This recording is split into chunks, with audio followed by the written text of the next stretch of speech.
21세기가 시작된 게 엊그제 같은데 우리가 지금 2014년 11월을 살아갑니다.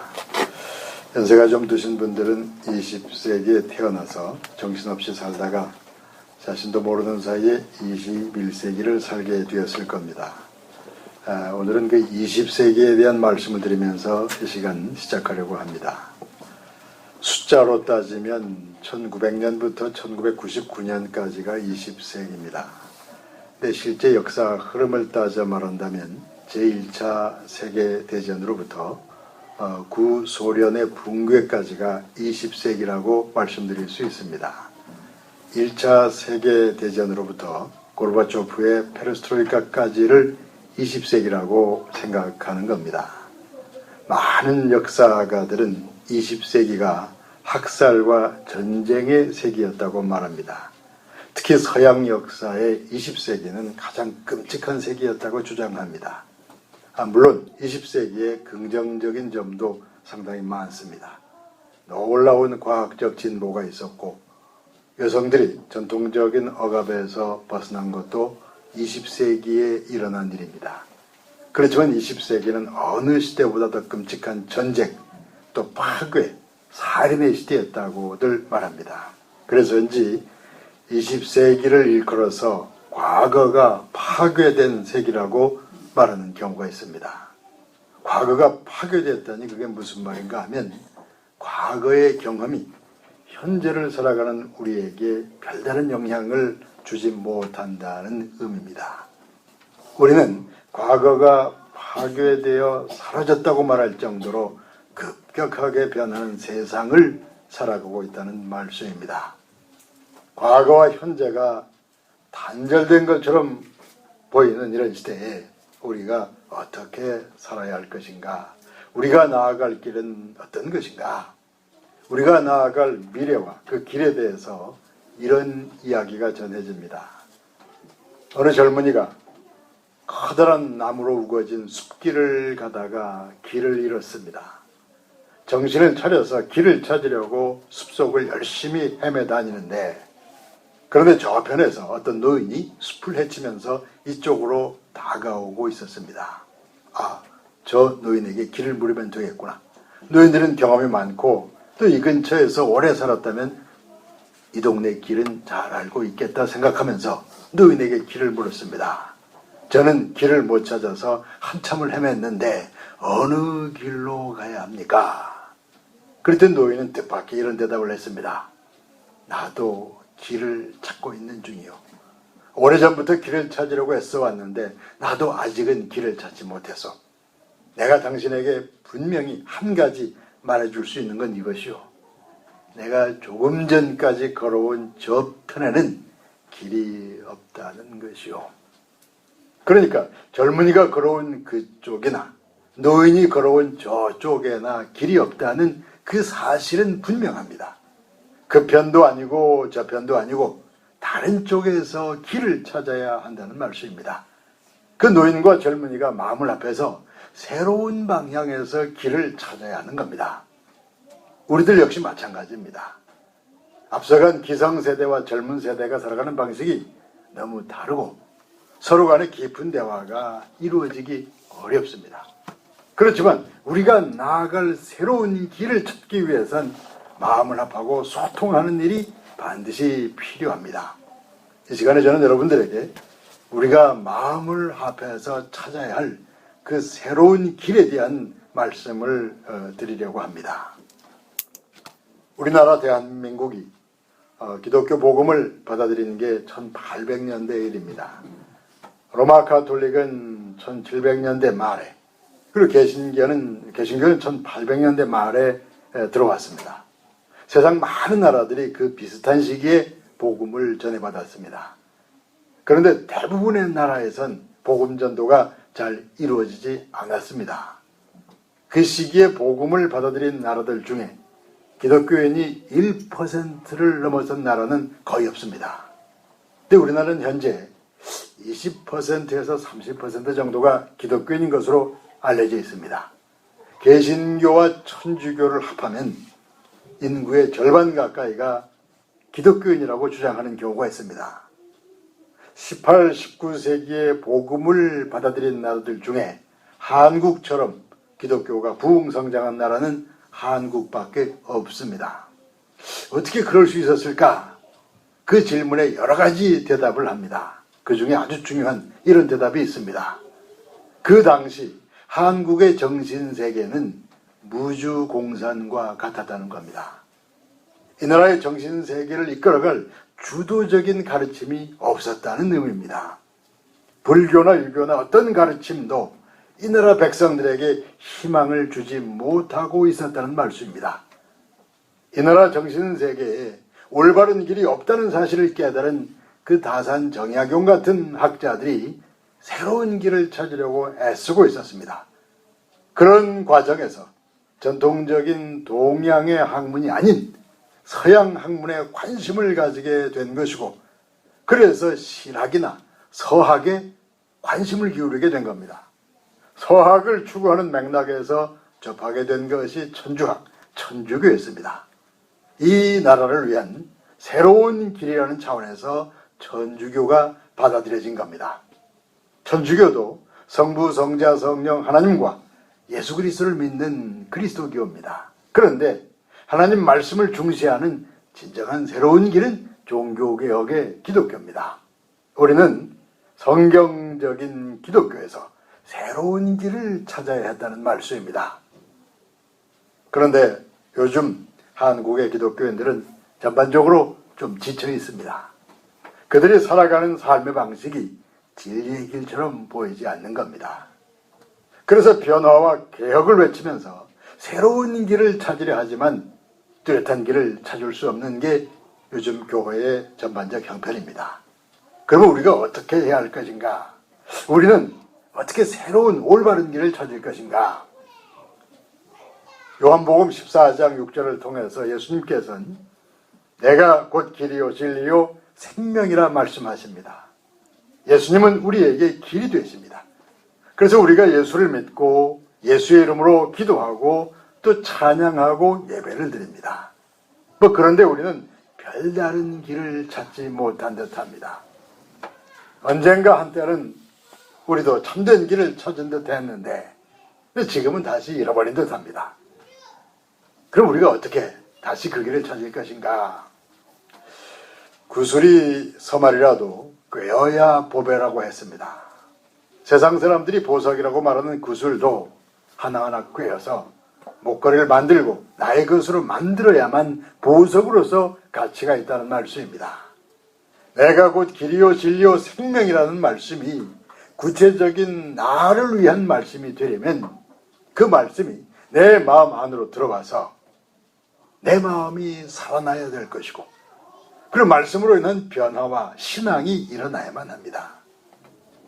도서관이나 서점에 가면 성경이나 기독교 서적은 얼마든지 있습니다.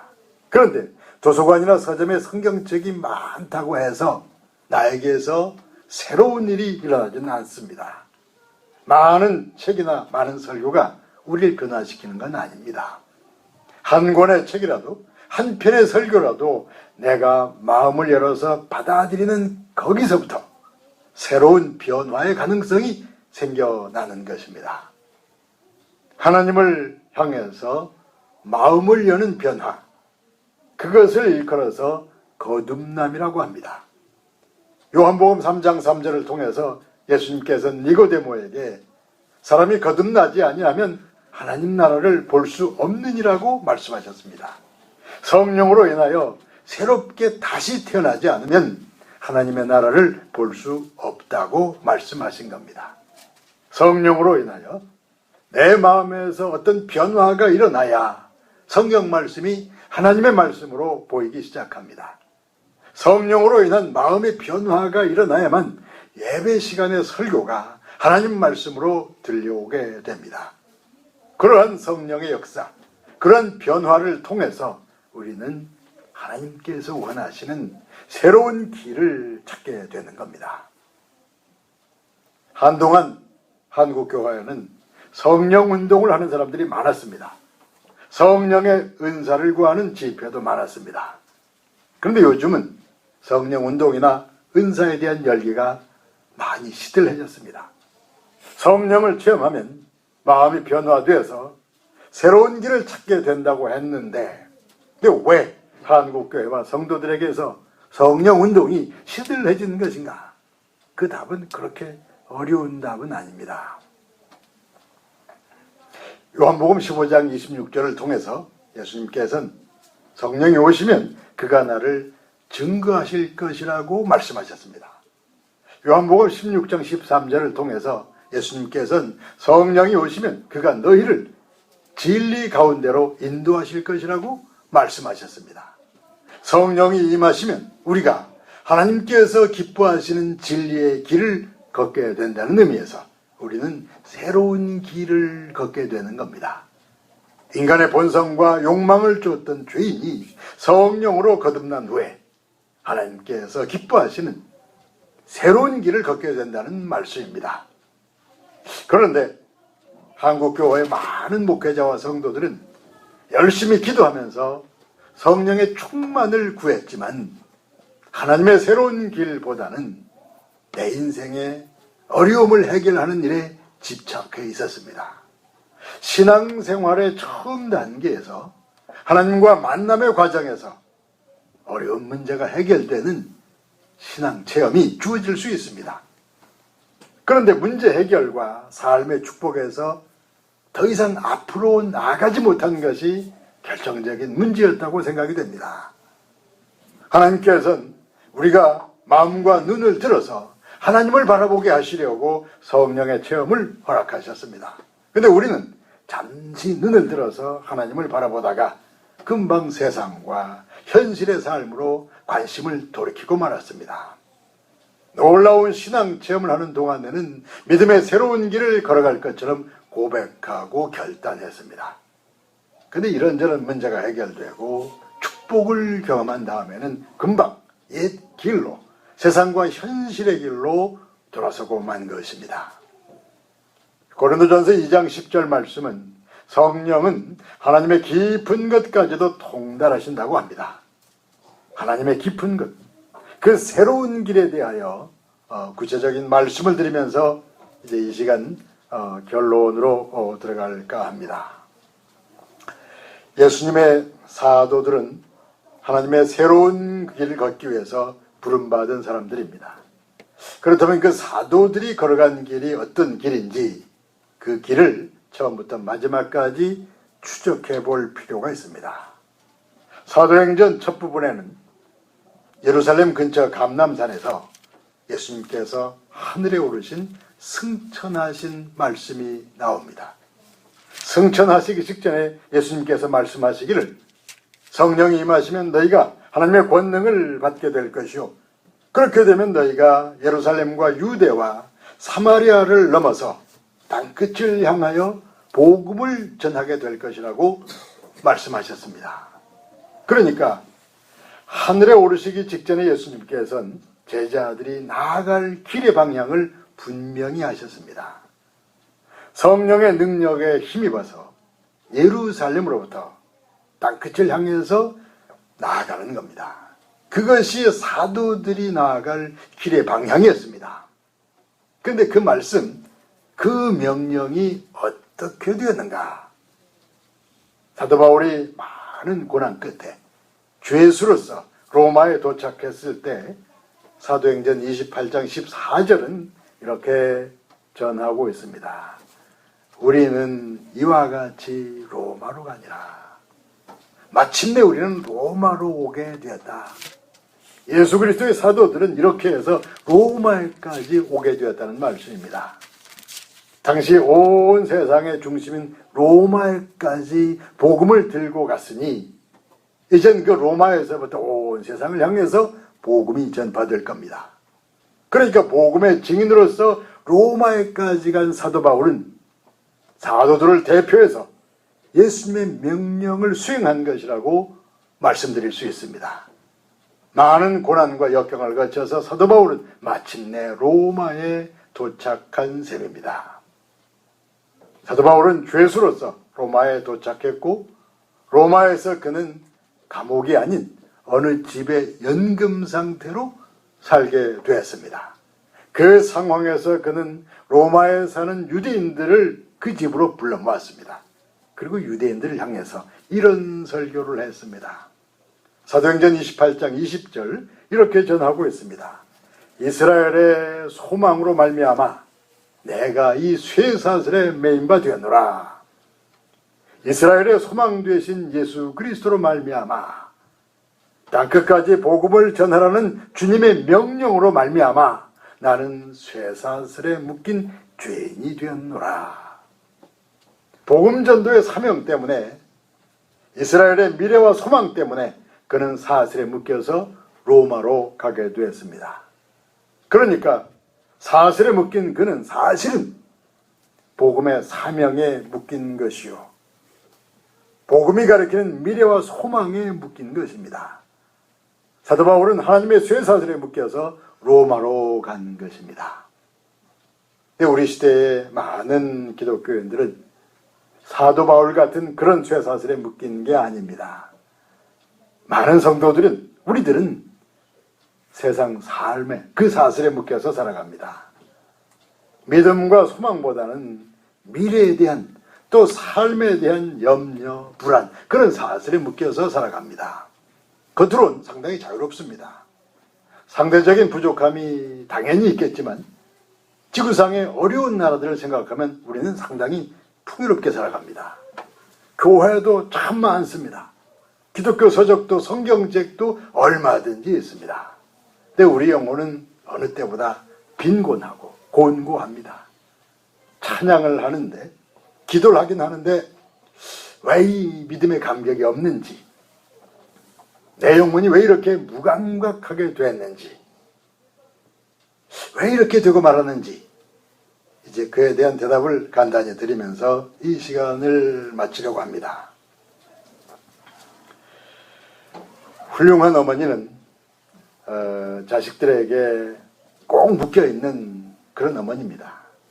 훌륭한 아버지는 스스로 가정에 묶여서 살아가는 아버지입니다. 훌륭한 남편은 아내를 위해서, 가정을 위해서 바보처럼 묶여서 살아갑니다. 스스로 자원해서 사명감을 가지고 그 사슬에 묶여서 살아가는 겁니다. 그렇게 묶여서 인생을 살다가 늙고 병든 어머니, 아버지, 남편과 아내가 고귀한 인간으로 대접을 받게 되는 겁니다. 스스로 쇠사슬을 받아들인 인생들만이 세상을 떠날 때 믿음과 소망의 사슬에 묶여서 하나님 나라에 들어가게 될 겁니다. 그러니까 여러분들께서도 언젠가 벗어버린 그 사슬들을 하나하나 되찾아서 다시 스스로 묶여서 살아가시길 바랍니다. 아버지의 사슬, 어머니의 사슬, 남편의 사슬, 아내의 사슬, 성도의 사슬, 하나님의 종으로서의 그 쇠사슬, 그걸 다시 찾아내서 스스로 걸머지시길 바랍니다. 길은 옛길 그대로인데 스스로 사슬을 걸머지고 걸어가는 길은 전혀 새로운 일이 될 겁니다. 사슬이 없으면 종이 되는 일도 없습니다. 스스로 종이 되는 일이 없다면 하나님의 일도 나타나지 않을 겁니다. 하나님의 일이 나타나지 않는다면 믿음도 구원도 없을 것이요, 진정 새로운 길도 없을 겁니다. 스스로 믿음의 사슬을 받아들이는 여러분들의 삶에 새로운 길이 열리기를 예수님의 이름으로 축원합니다. 기도하겠습니다. 아버지 하나님이시여, 밝은 대낮에 빛을 찾지 못하는 것처럼 우리가 많은 길 가운데 올바른 새로운 길을 찾지 못합니다. 그리스도를 본받아서 우리도 스스로 그 말씀의 사슬에 묶여서 복음과 사명에 묶여서 살아갈 수 있도록 성령으로 충만케 하시고, 그런 삶을 통해서 하나님께서 기뻐하시는 놀랍고 새로운 길들을 열어보이시옵소서. 우리 주 예수님의 이름으로 기도하옵나이다. 아멘.